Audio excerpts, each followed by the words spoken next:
Antes de haver cidades, antes de haver escolas, hospitais ou igrejas, Cabo Verde era só vento, mar e silêncio. Um arquipélago perdido no meio do Atlântico que o mundo acreditava estar vazio. Mas o que significa vazio? Vazio para quem? E por quê?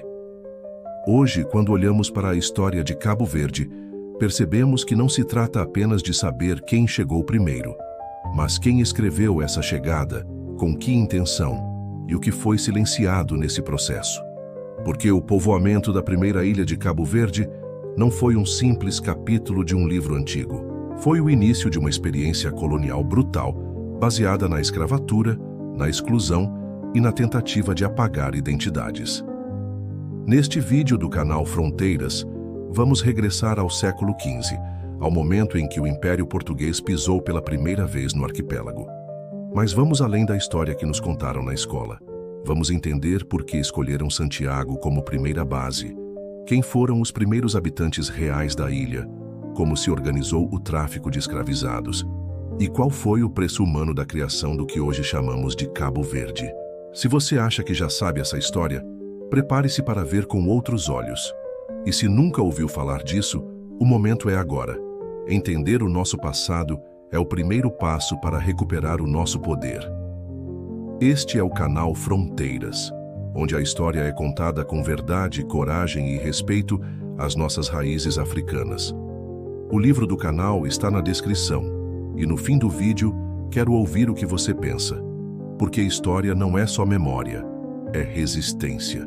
O arquipélago de Cabo Verde, que hoje conhecemos com tanto orgulho, foi, durante muito tempo, um conjunto de ilhas desconhecidas, isoladas no meio do Oceano Atlântico, fora das rotas habituais da navegação.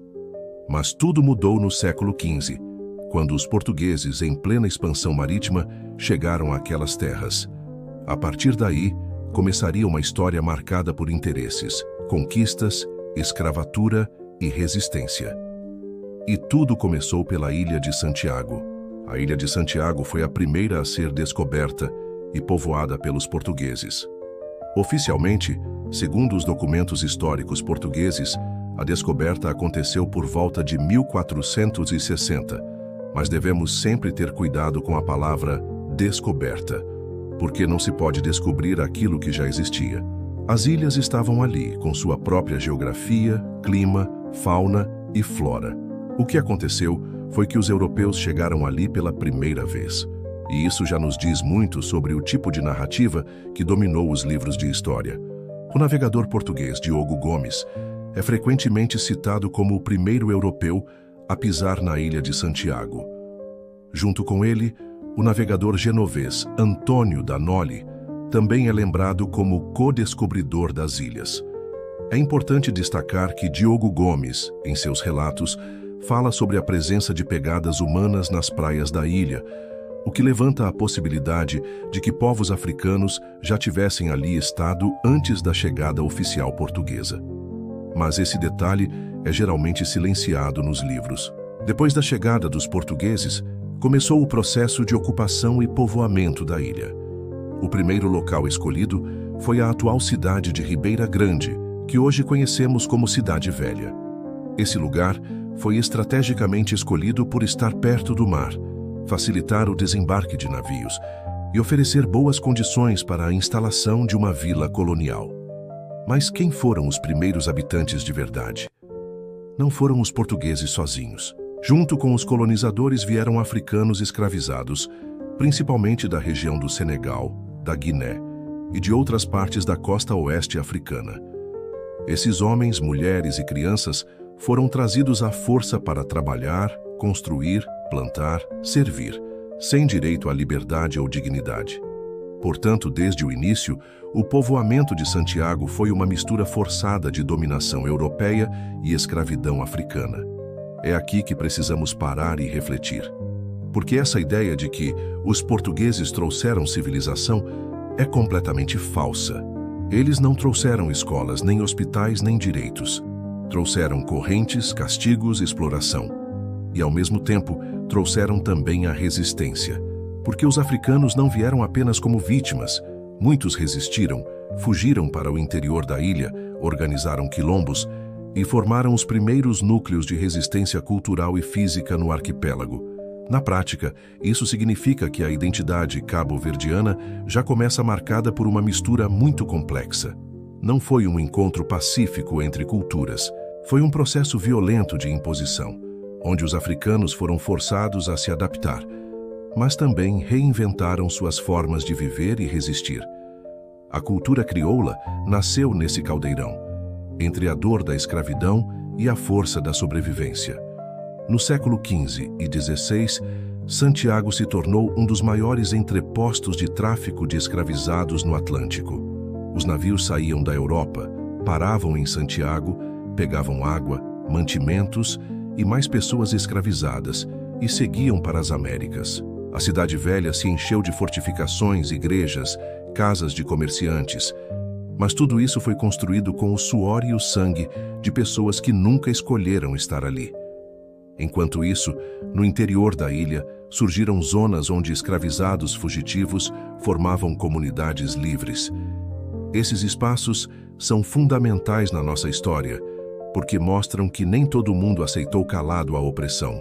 A história oficial pode até tentar ignorar, mas existiram líderes negros, comunidades rebeldes, práticas espirituais africanas mantidas em segredo e toda uma rede de resistência que ajudou a formar o espírito cabo-verdiano. Devemos também lembrar que o clima de Santiago, quente e com períodos de seca, influenciou fortemente a forma como o povoamento aconteceu. Os colonizadores perceberam que não era possível viver ali sem a força de trabalho africana. As plantações de cana-de-açúcar, algodão e outros produtos foram sendo montadas à custa de vidas negras. E com o passar dos anos, a estrutura social da ilha ficou bem clara. Uma elite branca ou mestiça no topo e uma maioria negra escravizada na base.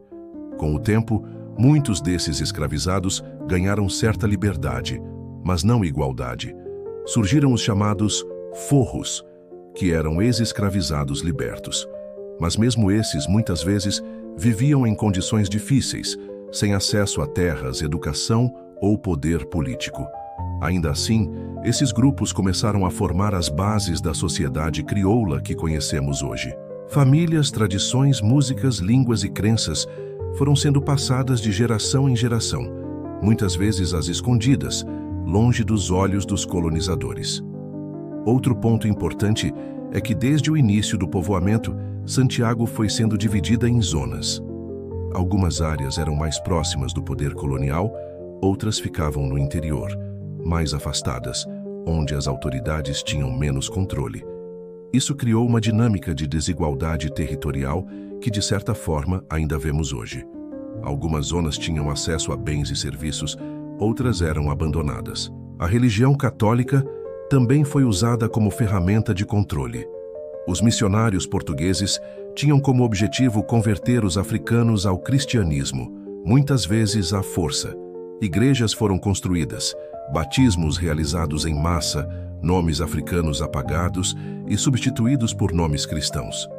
Mas, em muitos casos, as pessoas fingiam aceitar o cristianismo enquanto mantinham suas crenças ancestrais em segredo. Essa mistura resultou numa espiritualidade muito própria de Cabo Verde, nem totalmente africana, nem totalmente europeia, mas profundamente crioula. O povoamento de Santiago, portanto, não foi um simples ato de colonização. Foi um processo longo, doloroso, cheio de contradições, mas também cheio de criatividade e resistência. Foi ali que nasceu a base da sociedade cabo-verdiana, uma sociedade que teve que se reinventar a partir da dor, mas que também criou beleza, cultura e força. Hoje, quando caminhamos pelas ruas da Cidade Velha, quando ouvimos batuques, quando falamos crioulo, estamos pisando sobre as memórias daqueles primeiros tempos. E é por isso que conhecer essa história é tão importante. Porque ela nos ajuda a entender quem somos, de onde viemos e por que a nossa luta por justiça, dignidade e reconhecimento ainda continua. O canal Fronteiras existe exatamente para isso, para contar a história que nos foi negada, para restaurar a nossa memória, para descolonizar o nosso olhar. Se você chegou até aqui, comenta "Eu sou Resistência" nos comentários. Partilha este vídeo com alguém da tua família e lembra. O livro do canal está na descrição. Lê, estuda, questiona. Porque a história de Cabo Verde não começou com os portugueses. Começou com o mar e com a força de um povo que nunca aceitou ser apagado.